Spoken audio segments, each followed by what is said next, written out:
Rick makes $72,000 a year. That's above the median income in his country. He has a stable job, no kids, no medical emergencies, no gambling problem. By every spreadsheet logic, Rick should be fine. And yet, for the last 9 years, Rick has never once had a positive net worth. Credit cards, a car loan, buy now pay later plans stacked on top of each other like a house of cards. Every month his paycheck arrives, and within days, most of it has already been claimed by the past. Here's the strange part. Rick isn't stupid. He can explain compound interest better than most people. He knows what he should do, so why doesn't he do it? That question is what this video is about, because chronic debt, the kind that follows a person for years, even decades, is almost never a math problem. If it were a math problem, a calculator would fix it. It's a psychology problem. And once you see the machinery running inside the mind of someone who constantly lives in debt, you can't unsee it. You'll recognize it in people you know.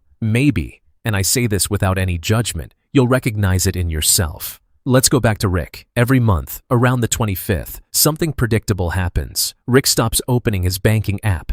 He doesn't decide to stop. There's no dramatic moment. He just doesn't tap the icon.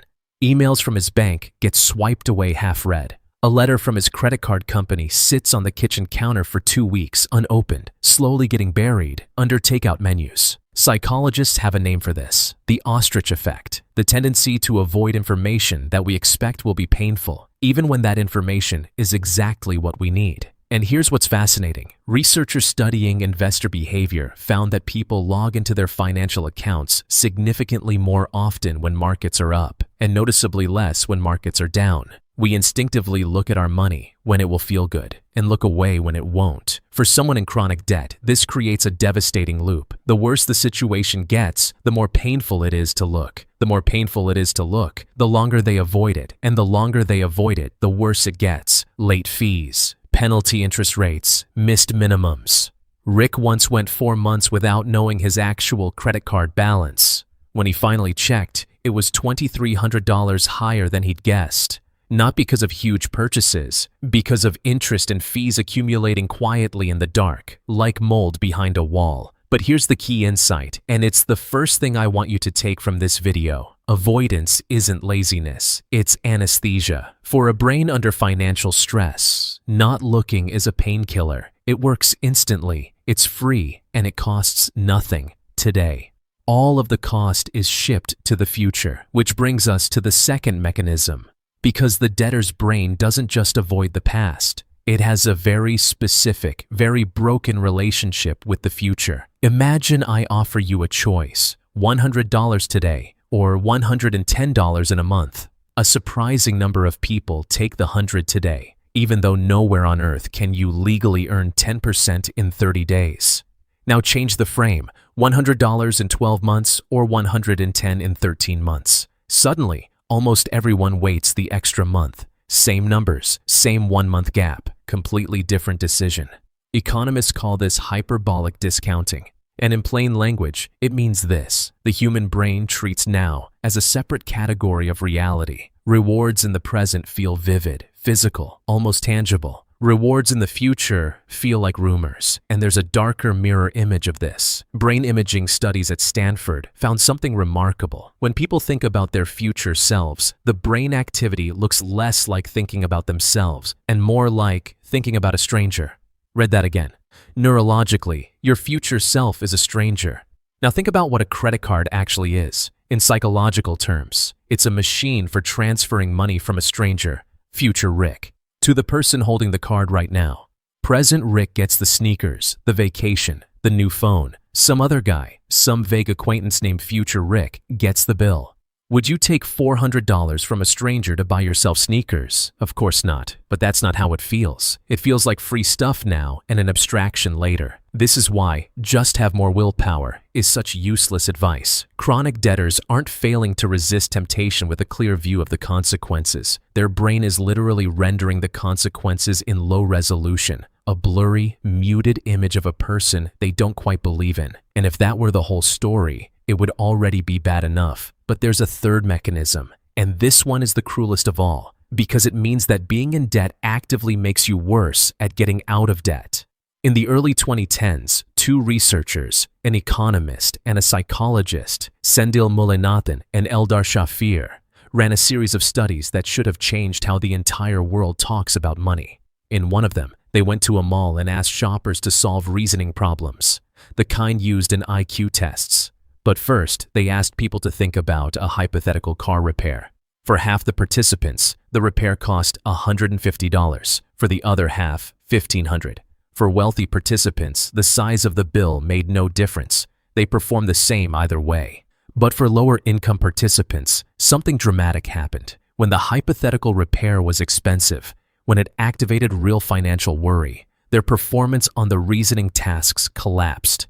The drop was equivalent to about 13 IQ points. That's roughly the effect of losing an entire night of sleep. Nothing had actually happened to these people. No real bill arrived. Just the thought of financial strain consumed so much mental bandwidth that there was less mind left over for everything else. Mullainathan and Shafir called this the scarcity trap, and its core mechanism is something they named tunneling. When you don't have enough of something, money, time, food, your attention tunnels onto the immediate emergency. Inside the tunnel, you become sharply focused. You know exactly which bill is due Friday, exactly how many days until payday, but everything outside the tunnel goes dark. Long-term planning, comparing interest rates, reading the fine print, noticing that the payday loan you're about to take has a 400% APR. All of that lives outside the tunnel, and the tunnel doesn't care. This is why chronic debt is self-reinforcing in a way that feels almost unfair. Debt creates stress. Stress consumes cognitive bandwidth.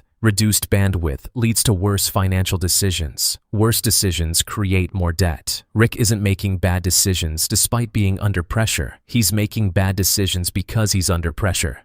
The debt itself is taxing the exact mental resources he'd need to escape it.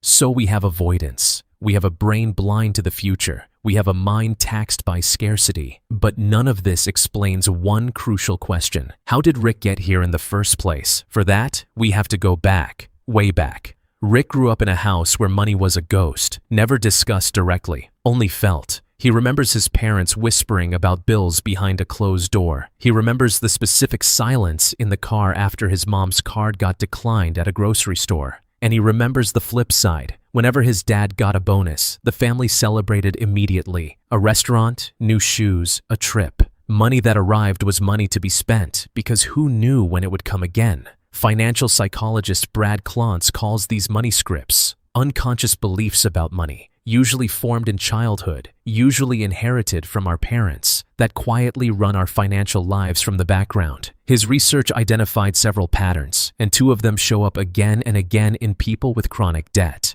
The first is money avoidance, the deep belief that money is bad, stressful, corrupting, or simply not for people like us. People with this script feel a low-grade anxiety around anything financial, so they engage with it as little as possible. Sound familiar? This is the soil the ostrich effect grows in. The second is money status, the belief that your self-worth and your net worth are the same thing, that what you own is what you are.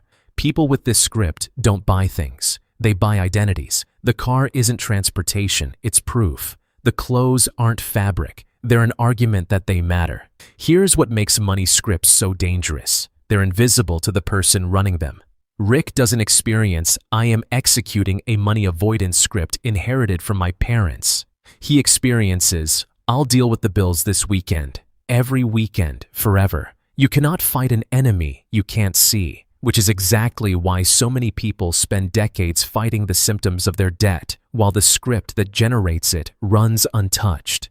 And in the last 15 years, one of these scripts, the status script, got plugged into the most powerful amplifier in human history. Humans have always compared themselves to others. That's ancient. What's new is who we compare ourselves to. For most of history, your comparison group was your street, your village, people roughly as wealthy as you. Keeping up with the neighbors was expensive, but at least the neighbors were real and their finances were roughly like yours. Now open Instagram. Your comparison group is no longer your street. It's a global, algorithmically curated highlight reel of the top 1% of everyone's life. Vacations, cars, apartments, outfits. served to you specifically because engagement-hungry algorithms have learned that envy holds attention. And here's the trap within the trap. A significant share of what you're comparing yourself to is itself financed by debt. You're going into debt to keep up with people who are in debt pretending not to be. It's an arms race where everyone's weapons are borrowed. Research on social media use has repeatedly linked upward social comparison to increased materialism and impulsive spending.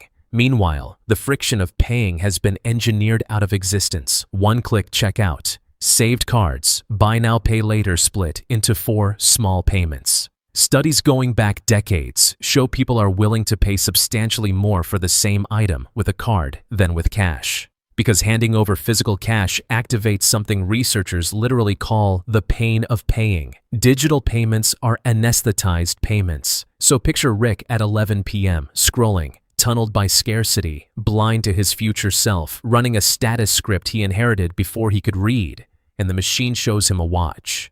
4 payments of $89. Tap, done. In that moment, nothing about the purchase feels irrational, and that's the point.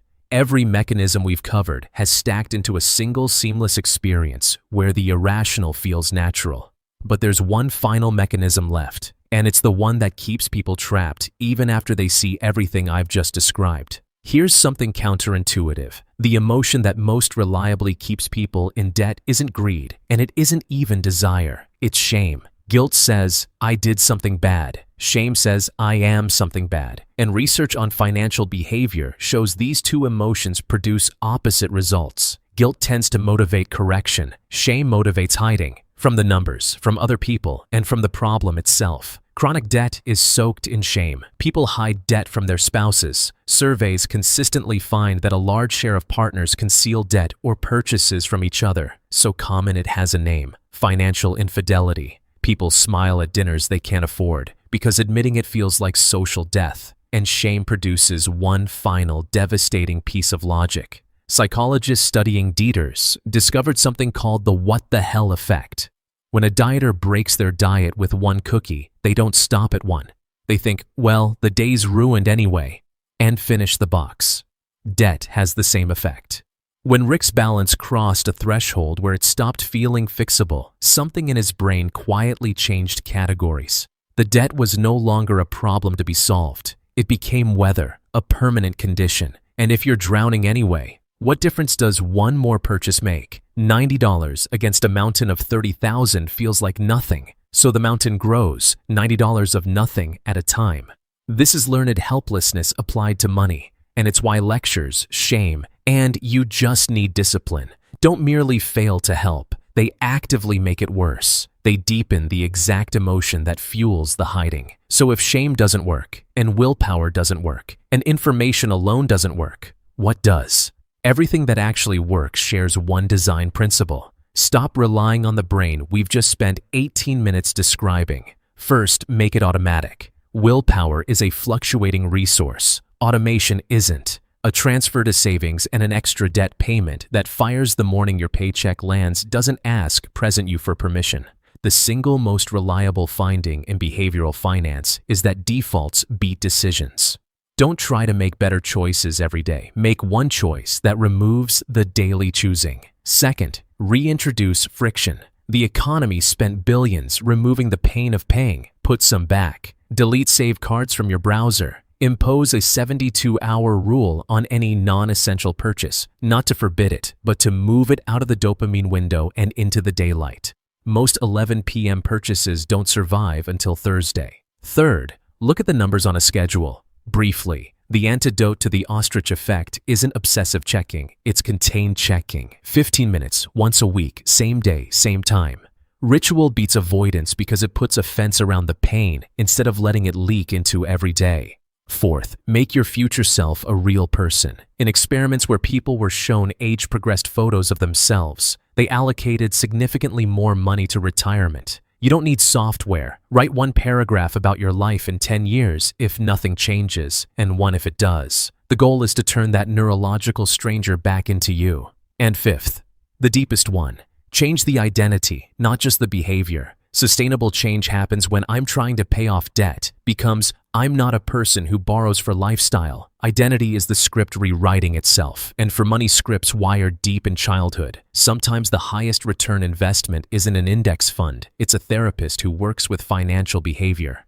2 years ago, Rick opened the letter on his kitchen counter, not because he found courage, because he found systems that didn't require it. Today, his net worth is still negative, but for the first time in 9 years, the number is moving in the other direction, slowly, boringly, automatically. Because chronic debt was never about the money. It's avoidance, a brain blind to its own future, a mind taxed by scarcity, scripts inherited in childhood, a comparison machine in your pocket, and a shame spiral sealing the exit. You can't out-discipline that machinery, but you can out-design it. If you recognize someone in this video, even if that someone was you, that recognition is the first crack in the pattern. The ostrich effect only works in the dark. You just turned on the light. If this video showed you something you hadn't seen before, subscribe. Next time, we're looking at the psychology of people who earn a lot and still feel poor. See you there.